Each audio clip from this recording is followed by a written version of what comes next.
네, 세인님 소개 감사합니다. 네, 오늘 저는 토스의 K8S를 더 안전하게 8코를 활용한 K8S 위험 모니터링에 대해서 발표를 하게 된 토스 엔지니어 고경석입니다. 반갑습니다. 네, 올해로 이렇게 세 번째 맞이하게 된 토스 가디언즈 행사인데요. 이렇게 점점 더 많은 관심과 이렇게 많은 참석을 통해서 해주시는 만큼 오늘 발표를 통해서 K8S에 대한 다양한 보안 위협 대응에 대해서 많은 인사이트 그리고 도움 얻어가셨으면 좋겠습니다. 그럼 발표를 시작해 보도록 하겠습니다. 네, 오늘 발표드릴 내용은 총 5가지의 주제로 말씀을 드릴 예정입니다. 먼저 퍼플 티밍에 대한 이야기, 그리고 왜 8코를 진행하게 되었는지, 그리고 8코 프로젝트에 대한 본격적인 이야기와 결과, 레슨런에 대해서 말씀을 드려보도록 하겠습니다. 네, 올 한 해 2025년은 정말 큰 대규모의 사이버 보안 사고들이 많이 발생하였습니다. 통신사들의 해킹 사고를 시작으로 다양한 산업군에서의 랜섬웨어, 크레덴셜 스토핑, 그리고 랜섬웨어, 웹쉘 등을 통한 다양한 해킹 사고들이 많이 발생하였는데요. 아마 여기 계신 다양한 보안 담당자분들께서는 이런 질문을 많이 받으셨을 것 같습니다. 과연 우리는 이런 위협에 대해서 안전한가요? 우리의 대응 체계는 잘 점검되고 있나요? 네, 저희 토스에서도 이런 질문들을 스스로 자문하면서 저희 점검 체계를 다시 한번 되돌아보는 시기를 가졌습니다. 네, 이런 퍼플 티밍을 저희는 퍼플 팀에서 수행하고 있는데요. 화이트 해커로 구성된 이 레드 영역은 펜테스트, 취약점 점검, 모해킹 등을 수행하는 이 화이트 해커와 SOC, 이벤트 분석, 침해 사고 대응을 담당하는 블루 영역이 같이 믹스된 조직 구조를 갖추고 있습니다. 이를 통해서 점점 더 효율적이고 고도화된 형태의 위협들을 더 효율적으로 대응하고 있는데요. 이런 퍼플 티밍의 일환으로 올 초에 블레나블 프로젝트가 진행되었습니다. 해당 프로젝트는 실제 저희 라이브 환경에 이런 취약한 환경을 구성한 뒤에 저희 점검 대응 체계가 잘 동작하고 있는지를 체크했던 그런 프로젝트였는데요. 앞서 보시는 것처럼 다양한 CW 기반의 취약 환경을 구성하고 점점 더 고도화되고 공격자 관점에 이런 더 고도화된 페이로드들을 통해서 우리의 대응 체계가 잘 동작하는지를 점검할 수 있었습니다. 그리고 그 결과는 조금 충격적이었는데요. 경계 네트워크에 존재하고 있는 이 IDS, IPS, 수리카타, 그리고 스노트와 같은 다양한 컴포넌트들이 일반적인 탐지를 커버하고 있었지만 더 고도화되고 위협적인 그런 페이로드에 대해서는 탐지하지 못하는 조금 아쉬운 결과도 있었습니다. 저희는 이런 결과를 통해서 경계 네트워크의 기반의 패턴 기반의 탐지 체계에 대한 한계도 느낄 수 있었고, 반대로 호스트 영역에 대한 IDS도 필요함을 더 느낄 수 있었습니다. 그리고 8코를 시작하게 된 두 번째 이유인데요. K8S 워크로드 시큐리티에 대해서 잠깐 짚고 넘어가겠습니다. 아마 K8S를 운영하시는 다양한 기업에서는 이런 레이어별 위협 대응을 갖고 있으실 것 같은데요. 저희는 이 ADS라는 자체 구축한 시스템을 통해서 K8S 로그, 다양한 소프트웨어, 시스템 로그를 기반으로 위협 대응을 수행하고 있습니다.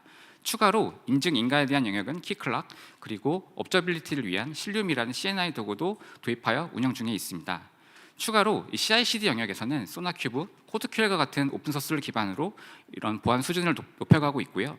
최근에 많이 발생되고 있는 다양한 패키지, 라이브러리에 대한 어떤 공급망 공격에 대한 대응을 위해서 네서스를 도입하여 운영 중에 있습니다.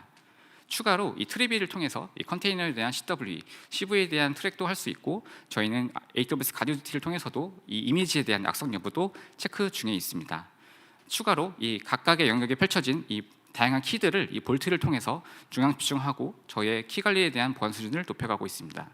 하지만 마지막에 나와 있는 것처럼 이 K8S에 대한 어떤 가시성, 런타임에 대한 도구는 존재하지 않았는데요. 결과적으로 앞서 말씀드린 이런 탐지 패턴에 대한 한계와 HTTP2, 3, MTLS 같은 암호화 트래픽이 지속 늘어나는 상황, 그리고 앞서 말씀드린 것처럼 K8S에 대한 가시성 부족의 어떤 해결책으로 8코라는 이 런타임 모니터링 도구를 도입하고 운영하게 되었습니다. 네, 8코는 아마 많이 아시는 것처럼 2016년도 시스디그사에서 만들어진 오픈소스 기반의 런타임 보안 도구입니다.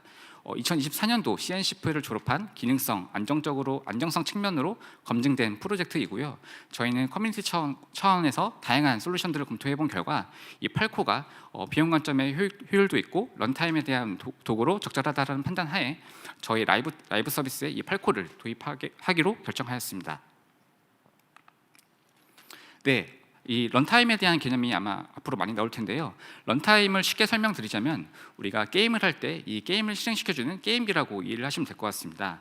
K8s에서는 정말 수많은 작업에 이 컨테이너 실행과 삭제 그리고 많은 반복되는 작업들이 진행되게 되는데, 이 컨테이너 런타임은 이 컨테이너들의 어떤 관리들을 통체적으로 중앙에서 컨트롤해주는 역할을 하고, 대표적인 예시로 우리가 많이 알고 있는 도커 그리고 컨테이너 D, 크라이오와 같은 대표적인 예시가 있습니다.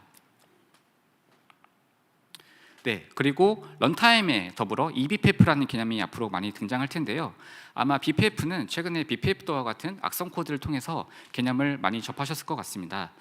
BPF는 패킷 필터링의 기술로서 eBPF가 이 BPF의 더 확장된 기술적 개념이라고 이해하시면 될 것 같습니다. 예를 들어 어항 속에 우리가 어떤 물고기의 행위들을 관측한다라고 했을 때 우리는 이 아주 작은 로봇을 넣어서 이 물고기들의 행동들을 파악할 것입니다. 이 로봇을 넣는 행위 자체가 eBPF라는 개념일 것이고, 우리가 커널 레이어에서 발생되는 다양한 프로세스의 행위 그리고 다양한 시스템 콜들에 대한 호출을 이 eBPF를 통해서 감시하고 모니터링하고 감지할 수가 있습니다. 네, 추가 설명을 드리자면 아마 시스템 콜 기반의 이 서버 EDR이나 다양한 이런 행위 위협에 대한 모니터링을 하고 계신 분들이라면 보통 유저와 커널 레이어 사이에서 이 시스템 콜을 후킹하는 방식으로 많은 위협 대응을 하고 있을 것입니다. 이 과정에서 유저와 커널 레이어 사이에서 발생되는 성능 지연이나 처리 속도의 지연이 조금의 단점이 있는 반면에 eBPF는 실제 커널에 직접 어태치가 되고 여기서 어떤 성능적인 면이나 안정적인 면에서 더 우월한 그런 장점적인 요소를 보입니다. 네, 그리고 펠코에 대한 동작 방식을 설명드리고자 합니다. 우리가 예를 들어 리눅스 시스템에서 어떤 cat 명령어로 etc 패스워드라는 파일을 읽을 때 이때 시스템 커널 영역에서는 exe-cv라는 이런 시스템 콜이 발생하게 되는데요. 이때 발생되는 이 시스템 콜을 립스캔 모드가 필요한 데이터를 가져오게 됩니다. 가져온 데이터는 libs-insp 모듈을 통해서 컨테이너에 대한 메타, 프로세스, 커맨드 등과 같은 다양한 정보들을 수집하고 필터링하여 사용자가 인지할 수 있게 쉽게 이렇게 키밸류 형태로 나타내 주고요. 펠코에 정의된 룰을 통해서 룰 엔진은 실제 이 수집된 정보가 우리가 탐지하고자 하는 영역과 맞는지 등을 매핑하여 최종적으로 펠코는 이 관련 로그들을 서드 파티로 로그를 전송하게 됩니다.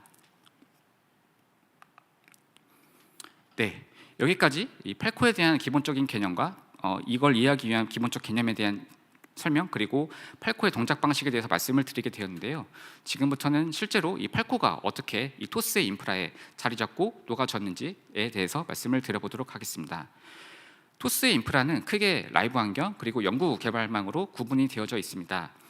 이 펠코는 이 대외 서비스, 즉 대국에게 직접적으로 영향을 줄 수 있는 컴포넌트이기 때문에 알파 환경에서 충분한 검토와 테스트, 검증을 진행할 수 있었습니다. 맨 처음 이 알파 환경에 이 펠코를 데모셋 형태로 배포를 한 뒤에 저희는 룰셋 최적화 작업을 진행할 수 있었습니다. 이 룰셋에 대한 최적화는 실제 이 알파 환경에 취약한 환경을 여러 개 구성을 하고 여기서 저희의 실제 익스플로잇을 통해서 우리의 룰셋이 잘 동작하는지, 우리의 인프라, 서비스의 환경에 맞는 이 룰들이 동작하는지를 점검하고 최적화하였습니다.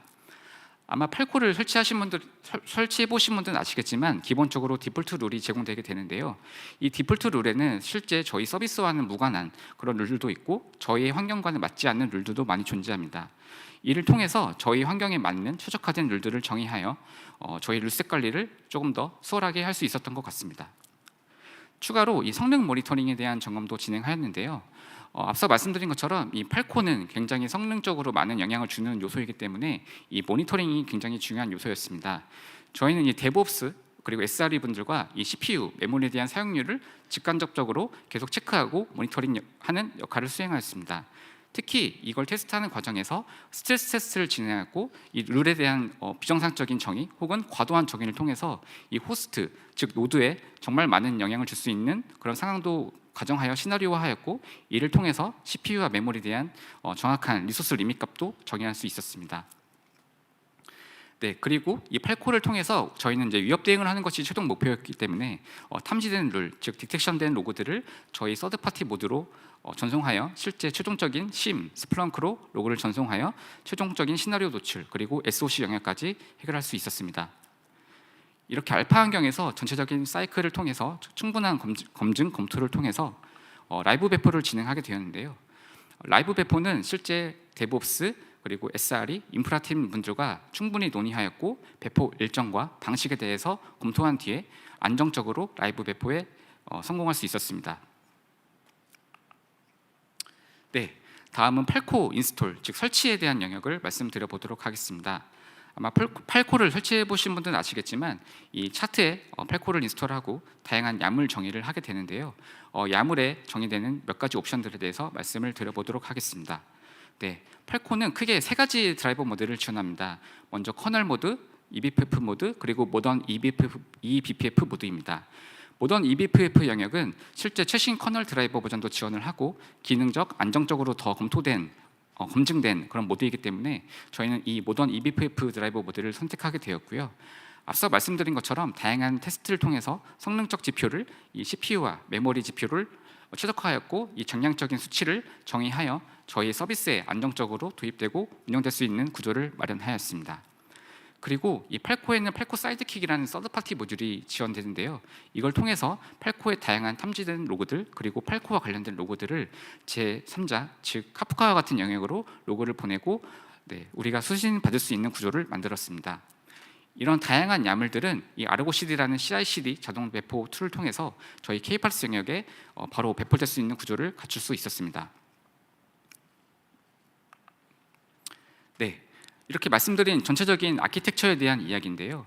저희 침해 사고 대응 쪽에서는 다양한 위협들을 정의하고 이런 위협들을 탐지하고자 이 팔코의 룰셋을 정의하게 됩니다. 앞서 말씀드린 것처럼 알파 영역에서 정의된 다양한 룰들을 GitHub에 이제 배포를 하게 되고 이 CI/CD 배포 파이프라인을 통해서 이 아르고 CD가 이 K8s의 다양한 룰들, 정의된 룰들, 야물들을 이제 배포하게 해줍니다. 배포된 룰들은 이 팔코 영역에서 다양한 그래파나 그리고 팔코 사이드킥과 같은 모듈을 통해서 또 다른 역할을 하게 되는데요. 그래파나에서는 이 K8s의 다양한 지표들, 특히 팔코 파드에 대한 CPU, 메모리, 그리고 설치 과정에서 발생되는 다양한 로그들을 수집하고 모니터링하여 즉각적인 장애 인지나 이슈들을 체크할 수 있는 역할을 하게 됩니다. 추가로 이 팔코 사이드킥은 이 팔코에서 탐지된 로그들을 이 저희 공통 플랫폼인 카프카로 로그들을 전송하게 해줍니다. 여기서 프로듀싱된 로그들은 이 저희의 보안팀의 공통적인 보안 파이프라인 도구인 아파치 나이파이를 통해서 실시간적으로 수집하게 되고 저희는 향후의 사고 대응이나 침해 사고 대응 목적으로 하둡이라는 플랫폼의 장기 보관 목적으로 로그를 전송하게 됩니다. 그리고 동시에 저희 스플렁크라는 심으로 관련 로그들을 전송하여 저희의 시나리오화 작업을 통해서 SOC 영역에서 실시간으로 대응할 수 있는 구조를 갖출 수 있었습니다. 네, 다음으로는 팔코 매트릭에 대한 모니터링 이야기인데요. 앞서 말씀드린 것처럼 이 대고객 서비스에 영향을 주지 않기 위해 그리고 위협을 정확히 탐지하기 위해서 이 매트릭 모니터링은 굉장히 중요한 요소입니다. 이 팔코는 실제 팔코 파드의 CPU 사용률, 메모리 사용률 그리고 OOB와 같은 특정 이슈들을 인지하기 위해서 이 그래파나를 통해서 저희는 모니터링하고 있고요. 그리고 실제 설치 과정 그리고 배포 과정에서 발생되는 다양한 엑시 코드, 에러 코드들을 실시간으로 인지할 수 있는 구조를 갖추어서 즉각적인 대응을 할 수 있는 구조를 마련하였습니다. 네, 그리고 룰 관리에 대한 이야기인데요. 저희는 앞서 말씀드린 것처럼 알파 환경, 라이브 환경이 구분되어져 있기 때문에 이 Git 레포에 대한 브랜치를 두 가지로 나뉘어서 운영을 하고 있습니다. 먼저 이 알파 환경에선 저희 서트에서 다양한 위협들에 대한 탐지 그리고 대응에 대한 구조를 이 야물 파일을 정의하여 최대한 검토한 뒤에 배포를 하게 됩니다. 그러면 이 데브옵스에서 이런 부분들을 확인하고 최종적인 검토 후에 저희 쪽 라이브에 머지하는 구조를 갖고 저희 룰을 관리하고 있습니다. 이렇게 머지가 되면은 앞서 말씀드린 아르고 CD라는 자동 배포 툴을 통해서 저희 K8s에 디플로이하는 그런 구조를 갖추게 됩니다. 아르고 CD를 통해서 실제 현재 배포되는 상황 그리고 이슈들에 대해서 트래킹할 수 있기 때문에 이런 식으로 저희는 배포에 대한 시간 현황도 감지할 수 있는 그런 구조를 갖추고 있습니다.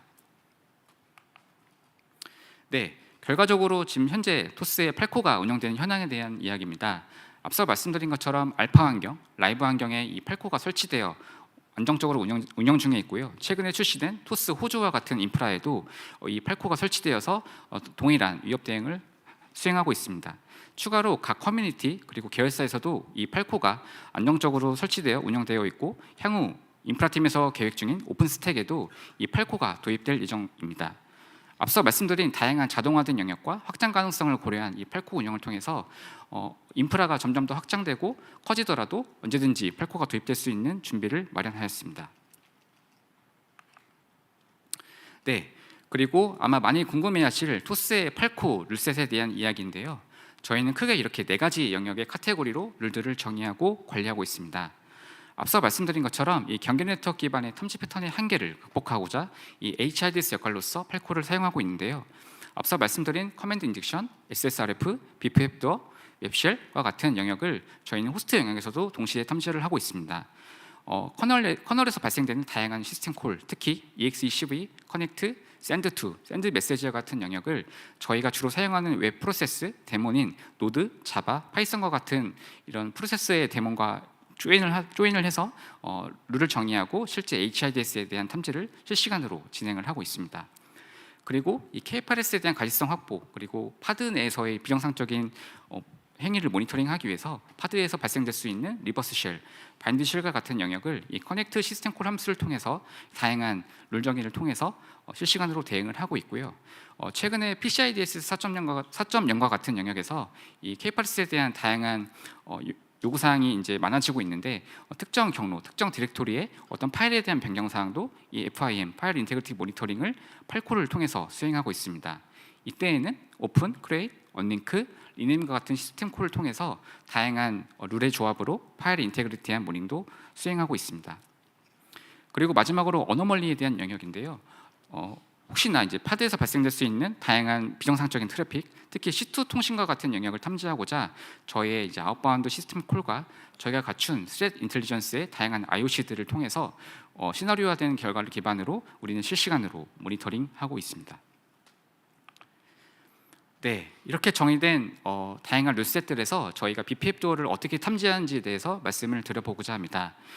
저희는 이제 퍼플 티밍을 통해서 이런 BPF 도어 탐지를 진행했었는데요. 저희 팀 정순님께서 BPF 도어가 실제로 어떻게 동작하는지에 대한 타임라인을 그려주셨습니다. 실제 K8S의 특정 컨테이너 파드에서 이 BPF 도어를 실행하고 여기서 발생되는 다양한 함수들에 대한 호출과 시스템 콜에 대한 발생 이력들을 확인한 뒤에 setSocOb이라는 이 시스템 콜을 탐지 룰에 녹이는 게 어떻겠냐고 제안을 주셔서 저희는 이걸 통해서 팔코 리셋을 정의할 수 있었습니다.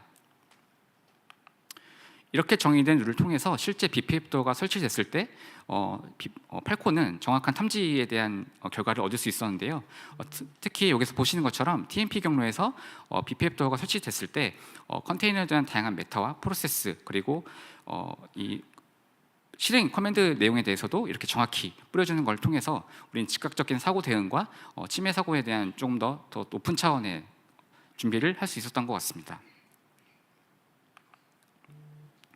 네, 그리고 최근에 서버 EDR이나 이렇게 시스템 콜 기반의 탐지 방식을 우회하기 위한 공격자들의 동향도 많이 관측되고 있는데요. 특히 이 IO 유링이라는 리눅스 기술을 통해서 이런 기법들이 많이 우회되고 있습니다. 저희는 이런 우회된 패턴들도 탐지하기 위해서 IO 유링 셋업, IO 유링 레지스터라는 시스템 콜을 통해서 팔코의 룰을 정의하고 이런 우회된 패턴들도 탐지할 수 있는 기반을 갖출 수 있었습니다. 네. 이 프로젝트에 대한 결과에 대한 이야기입니다. K8S에서 발생하는 다양한 형태의 위협을 저희는 팔코를 통해서 K8S 런타임, HIDS, FI 모니터링을 적용하였고요. 최근에 컨테이너에 대한 사용률이 많아지면서 가상화에 대한 각종 점검과 평가 요구사항도 굉장히 많아지고 있는 추이입니다.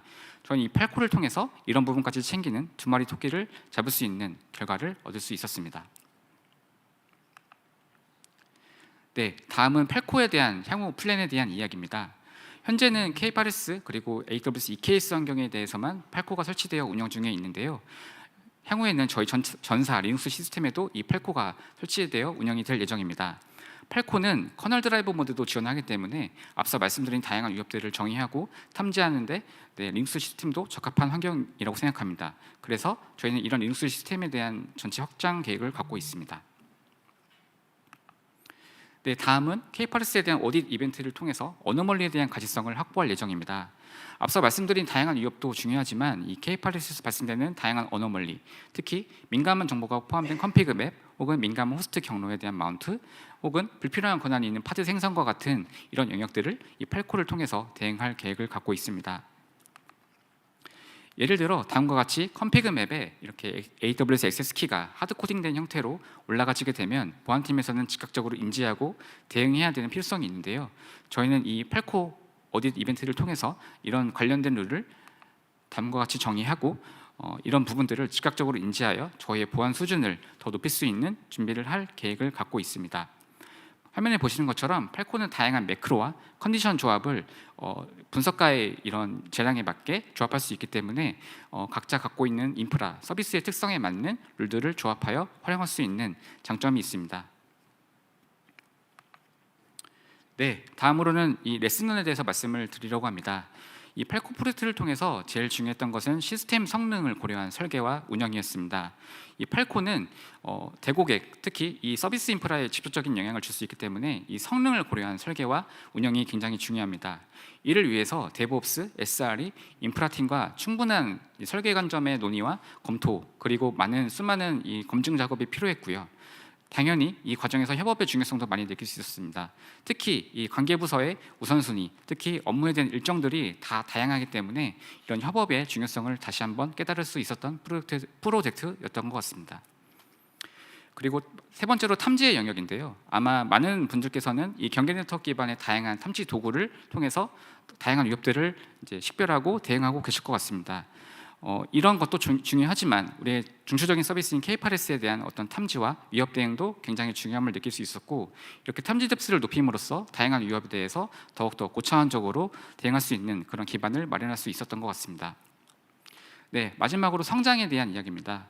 이 프로젝트를 통해서 K8S에 대한 학습, 그리고 eBPF, 시스템 콜과 같은 좀 어려운 이런 기술적 영역을 동료들과 같이 공부를 하면서 저도 엔지니어로서 한층 더 성장할 수 있는 그런 계기가 되었던 것 같고요. 앞으로 평생 이렇게 공부해야 되는 과정이 점점 더 흥미로운 요소라고 생각이 되었습니다. 네. 그리고 마지막으로 저희 대표님이신 승건님께서 최근에 전사적인 보안 메시지를 이렇게 주셨는데요. 그 중에 공감 가는 글이 있어서 이렇게 가져왔습니다. 보안은 스스로 완벽하다고 생각하지 않을 때 완벽하게 가까워진다는 이야기인데요. 언제든지 우리도 이런 보안 사고가 일어날 수 있고 언제든지 다양한 위협에 노출될 수 있다는 생각으로 우리의 가장 약한 고리를 끌어올 수 있는 노력을 한다면 우리는 더 완벽에 가까워질 거라고 생각합니다. 네, 이상으로 발표를 마치겠습니다. 감사합니다.